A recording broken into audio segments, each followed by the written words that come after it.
Whether your repair is simple or complex, you'll be more successful if you break the procedure down into steps, making it more manageable. I'll take you through this part replacement repair one step at a time.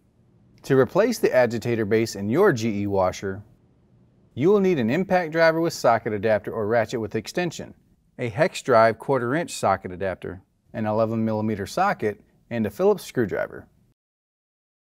Remove the fabric softener dispenser.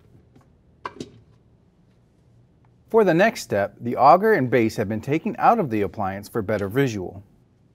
Align the raised bump with the opening on the auger.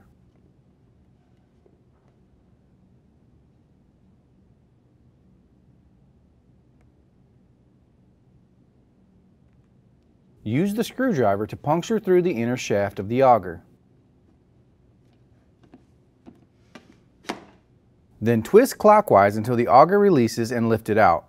This will be difficult. Be sure to hold the basket from rotating.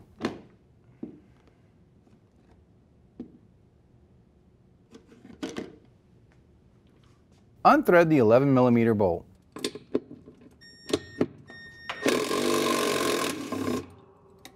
Lift out the base. To install the new auger base, align the base with the spline shaft and set it into the appliance.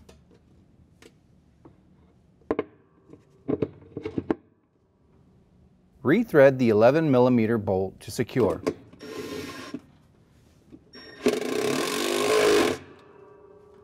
Set the auger over the tabs and twist counterclockwise to lock it in place.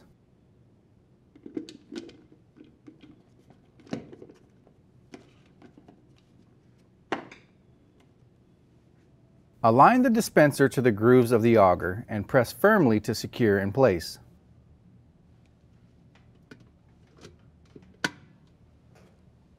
And your washer should be ready for use.